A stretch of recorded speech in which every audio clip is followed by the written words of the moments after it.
চাওক মই প্ৰথমে আমাৰ যিমানবোৰ আমাৰ কংগ্ৰেছৰ আমাৰ প্ৰাৰ্থীসকল আছে সকলোৱে এজন এজন যোদ্ধাৰ দৰে তেওঁলোকে যোৱা নিৰ্বাচনত কংগ্ৰেছ দলৰ প্ৰতিনিধি হিচাপে ৰাইজৰ মাজত গ'ল যথেষ্ট তেওঁলোকৰ ঘাত প্ৰতিঘাত তেওঁলোকে সন্মুখীন হ'বলৈ হ'ল সকলোৱে দেখিলে যে পুলিচ প্ৰশাসন বিধায়কসকল ভয় ভাবুকি কেনেদৰে ব্যৱহাৰ কৰা গ'ল এইবোৰ চবটো কেমেৰাৰ ওপৰতে আছে প্ৰচাৰ আৰম্ভণিত কেনেদৰে বিধায়কসকলে কথাবোৰ আছিলে শেষৰ ফালে কেনেদৰে কথাবোৰ আছিলে প্ৰশাসনৰ কি ভূমিকা আছিলে আৰক্ষীসকলৰ কি ভূমিকা আছিল তথাপিও এই সময়ত যে আমাৰ কংগ্ৰেছৰ প্ৰাৰ্থীসকলে তেওঁলোকে যে আগবাঢ়ি গ'ল মই প্ৰথমতে তেওঁলোকক শুভেচ্ছা দিবলৈ বিচাৰিছোঁ আৰু কৃতজ্ঞতা দিবলৈ বিচাৰিছোঁ আজি এজন গাঁৱৰ এজন যুৱক বা যুৱতী বা এজন প্ৰাৰ্থীৰ বাবে ইমান সহজ নাছিল যোৱা পঞ্চায়ত নিৰ্বাচন ইয়াৰ আগতেও বিভিন্ন নিৰ্বাচন আমি সকলোৱে দেখা পাইছোঁ কিন্তু এনেকুৱা পৰিস্থিতি আমি সন্মুখীন হোৱা নাই আৰু এই সময়ত তেওঁলোকে যিদৰে আগবাঢ়ি গ'ল মই তেওঁলোকক শুভেচ্ছা দিছোঁ যিসকল জিকি ওলালে মই তেওঁলোকক আৰু মোৰ মৰম যাচিছোঁ আৰু সকলোকে আমি কৈছোঁ যে আমি আগবাঢ়ি যাম আৰু আপোনালোকৰ প্ৰশ্ন এই প্ৰশ্নতে উত্তৰ লুকাই আছে যে ৰাজনীতিত কোনো এটা পৰিস্থিতি সদায় কাৰণে স্থিৰ নাথাকে এক বছৰ আগত ইয়াত আমাৰ উজনি অসমত পৰিৱেশটো বেলেগ আছে এক বছৰ পিছত আজি বৰ্তমানৰ সময়ত পৰিৱেশটো বেলেগ অহা বছৰ যে আকৌ সলনি হ'ব পাৰে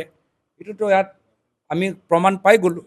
যিহেতু এক বছৰ ভিতৰতে আপোনালোকৰ কোৱাৰ দৰে য'ত আমি বিভিন্ন পঞ্চায়তত আমি লোকসভা সময়ত আমি জয়লাভ কৰিলোঁ আজি এক বছৰ পিছত ৰাজনৈতিক পৰিস্থিতি সলনি হৈছে একেই সেই শৃংখলাত অহা বছৰো হ'ব পাৰে কিন্তু আমি বহুতখিনি আমি কথা ইতিমধ্যে আমি জানিব পাৰিছোঁ আমি যোৱাকালিৰ পৰা আমি বিভিন্ন প্ৰাৰ্থীসকলৰ লগত আমি কথাবোৰ পাতিবলৈ আৰম্ভ কৰিছোঁ আৰু প্ৰাৰ্থীসকলেও নিজৰ কথাবোৰ মুকলিকৈ আমাক জনাইছে কি কৰাটো ভাল কি কৰিলে আৰু ভাল হ'বগৈ তো এতিয়াও আমি কেনেদৰে আগবাঢ়ি যাব পাৰোঁ তাৰ বাবে আমি এটা ৰণকৌশল আমি দেখা পাইছোঁ আমি এটা ৰোড মেপ এটা পৰিকল্পনা আমি দেখা পাইছোঁ আৰু সেইকাৰণে আমাৰ কাৰণে এটা ভাল ইংগিত যে আমি ক'ত যাব লাগে আমি এদিনৰ ভিতৰতে আমি গম পাই গৈছোঁ যে নিজকে আমি কেনেদৰে শুদ্ধ কৰিব লাগে আৰু এই ক্ষেত্ৰত আজি গাঁৱৰ মানুহ তেওঁলোকে আজি যি আস্থা লৈ আজি বৰ্তমান বিজেপিৰ দলটোক সমৰ্থন কৰিছে মই আশা কৰোঁ যে তেওঁলোকৰ আস্থা বিনিময়ত কামখিনি হ'ব লাগে এতিয়া এই বহুতে আশা কৰে যে যিদৰে আঁচনি উল্লেখ কৰা গ'ল আঁচনিবোৰ নাম লোৱা গ'ল যিদৰে আন্তঃগাঁথনি উন্নয়ন হ'ব সেইখিনি নাম কৰা লোৱা গ'ল বিভিন্ন ধৰণৰ ঘোষণা যে কৰা গ'ল সেইখিনি কাম যে হয় আৰু এই ক্ষেত্ৰত ৰাইজক যে বিজেপিয়ে যে মিছা কথা কৰা নাই বা কোৱা নাই বা বিশ্বাস কথা কৰা নাই এই ক্ষেত্ৰত কংগ্ৰেছ দলে এটা নিৰ্ণায়ক ভূমিকা গ্ৰহণ কৰিব আমি বিভিন্ন সময়ত আমি তৃণমূল কৰ্মীসকলৰ লগত বাৰ্তালাপত আছোঁ তৃণমূল কৰ্মীসকলৰ লগত আমিও যোৱাকালিৰ পৰা আমি লগ পাই আছোঁ যিসকল আমাৰ প্ৰাৰ্থী য'ত আমি ভাবিছিলোঁ যে তেওঁলোকে জয়লাভ কৰিব আমি গোটেইখিনি কথা আৰু প্ৰত্যেক কথা আমি গুৰুত্ব সহকাৰে লৈছোঁ আমি নিজকে কেনেদৰে আৰু শুদ্ধ কৰিব লাগে আমি সাংগঠনিকভাৱে কেনেদৰে শুদ্ধ কৰিব লাগে আমি তললৈ কোনকেইটা বিষয়ৰ ওপৰত বেছি জোৰ দিব লাগে ৰাইজৰ মাজত কিদৰে হেঁচা প্ৰয়োগ কৰা গ'ল আঁচনিৰ আজি কেনেদৰে তাৰ ৰাজনীতিকৰণ কৰা গ'ল প্ৰশাসনৰ কেনেদৰে ৰাজনীতিকৰণ কৰা গ'ল গোটেই আমি ভালদৰে এটা সমীক্ষা আমি কৰি আছোঁ আৰু যোৱাকালিৰ পৰা মই দেখা পাইছোঁ যে আমাৰ কৰ্মীসকলৰ পৰা যি বাৰ্তা পাইছোঁ যে তেওঁলোকে হাৰ মানি লোৱা নাই তেওঁলোকে এতিয়াও মানে নিষ্ঠাৰে ৰাইজৰ মাজত থাকিবলৈ বিচাৰে হয় এদিন দুদিন তেওঁলোকে জিৰণি ল'ব কিন্তু আকৌ পুনৰবাৰ বাগৰ দৰে তেওঁলোকে পথাৰত ফিল্ডত ওলাই আহিব চব দল নিজকে আৰু শুদ্ধ কৰাটো স্বাভাৱিক তেওঁলোকে নিজকে শুদ্ধ কৰক আমি আৰু আগবাঢ়ি যাম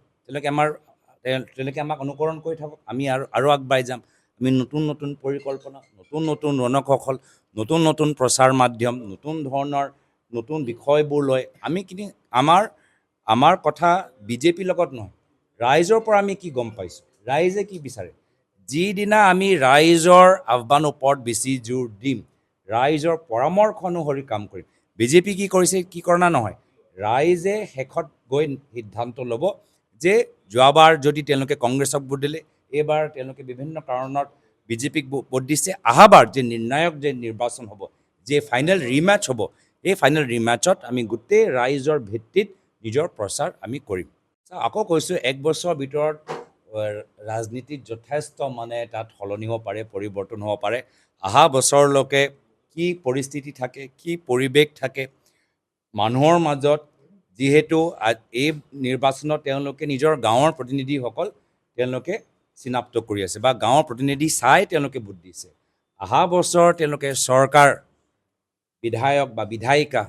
বা চৰকাৰৰ কোন দলৰ চৰকাৰ হ'লে বেছি ভাল তো অহা বছৰ নিৰ্বাচনত ৰাইজৰ মনত যিবোৰ প্ৰশ্ন থাকিব সেই প্ৰশ্নত যথেষ্ট এটা পৰিৱৰ্তন দেখা পাব আৰু সেইকাৰণে যদি যোৱা বছৰ তেওঁলোকৰ ভোট দিয়া সময়ত ভাবিছিল যে সাংসদজন কেনেদৰে হ'ব লাগে বা বিজেপিক কিমান আসন দিলে ভাল হ'ব কংগ্ৰেছক কিমান শক্তিশালী কৰিব লাগে এইবাৰ তেওঁলোকৰ গাঁও উন্নয়ন গাঁৱৰ পৰিস্থিতি চাই কৈছে তো অহা বছৰো তেওঁলোকৰ পৰিস্থিতি বা কি প্ৰশ্ন নিজকে সুধি তেওঁলোকে ভোট দিব তাৰ ভিতৰত যথেষ্ট সলনি হ'ব আৰু সেইকাৰণে মই ৰাইজৰ বিবেকটো মই যথেষ্ট মই সন্মান কৰোঁ আৰু মই আশাবাদী যে আমি ৰাইজৰ বিবেকৰ ওপৰত নিৰ্ভৰ কৰি এটা ভাল কাম আৰু নিজকে শুদ্ধ কৰিবলৈ সংশোধন কৰিবলৈ অহা 1 বছৰৰ ভিতৰত যথেষ্ট সময় আমি কৰিব পাৰিম আমি বিশ্লেষণটো যোৱাকালিৰ পৰা আৰম্ভ কৰিছোঁহে আমি বিভিন্ন ঠাইত আমি চবতে আমি যামগৈ আৰু সকলোৱে নিজৰ নিজৰ দায়িত্ব ল'বই লাগিব আবাৰ সাংগঠনিক ভিত্তিত দায়িত্ব ল'ব লাগিব বিধায়কসকলৰ দায়িত্ব ল'ব লাগিব সাংসদসকলক দায়িত্ব ল'ব লাগিব নেতৃত্বক দায়িত্ব ল'ব লাগিব আমাৰ ৰণসকল দায়িত্ব ল'ব লাগিব গোটেইখিনি আমি কৰিব লাগিব কিন্তু কোনকেইটা আমি কেনেদৰে শুদ্ধ কৰাটো ভাল খালি ডায়েগন'চিছ কৰিলেতো নহ'ব আমি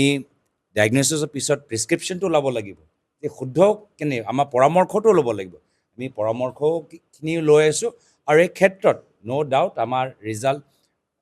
যিদৰে আমি আশা কৰিছিলোঁ যিহেতু প্ৰচাৰৰ সময়ত ৰাইজৰ মাজত পৰা যি বাৰ্তা আমি পাইছিলোঁ এইটো যথেষ্ট আমাৰ কাৰণে এটা শুভ লক্ষণ আছিলে এনেধৰণৰ ফলাফল প্ৰচাৰৰ সময়ত আমাৰ সভাত যদি মানুহবোৰৰ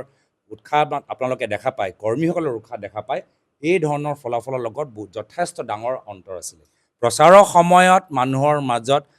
যিদৰে আমাক স্বাগতম জনাইছিল যিদৰে মানুহৰ একদম হিলদোল ভাঙি তেওঁলোকে ওলাই আহিছিল সেই সময় সেই পৰিৱেশটো যথেষ্ট বেলেগ আছিল আৰু সেইকাৰণে গোটেইখিনি কথা আমি মাত্ৰ যোৱা এদিন দুইদিন 1 মাহ 2 মাহ নহয় যোৱা 6-7 মাহৰ পৰা আমি কেনেদৰে এই পঞ্চায়ত নিৰ্বাচনৰ বাবে আৰু নিজকে প্ৰস্তুত কৰিব পাৰিলোহেঁতেন গোটেইখিনি কথা অধ্যয়ন কৰাটো ভাল জিলা ভিত্তিত পঞ্চায়ত ভিত্তিত আৰু পিছত গৈ প্ৰদেশ এতিয়া আকৌ কৈছোঁ যে এই সময়ত আমি ফলাফল যোৱাকালি বা সম্পূৰ্ণভাৱে ওলাইছে লগে লগে আমি এই ক্ষেত্ৰত যদি আমি গোটেই সমীক্ষাটো ভালদৰে নকৰোঁ আৰু লগে লগে আমি আগবাঢ়ি যাবলৈ বিচাৰোঁ তেতিয়া আমি শুদ্ধ পথেৰে আমি আগবাঢ়ি যাব নোৱাৰোঁ তো সেইকাৰণে প্ৰথমতে আমি আমাৰ প্ৰাৰ্থীসকল আমাৰ বিভিন্ন জিলাৰ পৰা আমি ৰিজাল্টবোৰ লৈ ভোটিং পেটাৰ্ণবোৰ চাই আমাক অলপ ভালদৰে আমি সমীক্ষা কৰিলে আমি ভাল এটা উত্তৰ বা ভাল পৰিকল্পনা সৃষ্টি কৰিব পাৰিম মানে বেছি জলদিকৈ কৰিবলৈ বিচাৰিলে বেছি খৰকৈ কৰিবলৈ বিচাৰিলে এতিয়া ক'ৰবাত আমাৰ আকৌ এটা আমি ভুল ধৰিব পাৰোঁ এতিয়া আমাৰ ওচৰত 1 বছৰ আছে 1 বছৰৰ ভিতৰতো যথেষ্ট কাম হ'ব পাৰে আৰু এই যোৱা বছৰ এই বছৰ ৰিজাল্টৰ ভিতৰতে আমি গম পাই গৈছোঁ যে 1 বছৰ এটা অঞ্চলত পৰিৱৰ্তন আনিবলৈ হ'লে যথেষ্ট সময় যিদৰে বিজেপিয়ে তেওঁলোকে নিজকে যোৱা বছৰৰ তুলনাত শুদ্ধ কৰি এইবাৰ তেওঁলোকে যোৰহাট উজনি অসমত ভাল কৰিব পাৰিলে সেই একেই আমিও এই 1 বছৰৰ ভিতৰতে নিজৰ স্থিতি ভাল কৰি অহা বিধানসভা নিৰ্বাচনৰ কাৰণে আমি আকৌ ৰিমেচৰ কাৰণে এবাৰ আমি ৰাউণ্ডটো আমি মানি লৈছোঁ যে যোৱা বছৰ প্ৰথম ৰাউণ্ডটো আমি জিকিলোঁ এবাৰ ছেকেণ্ড ৰাউণ্ডটো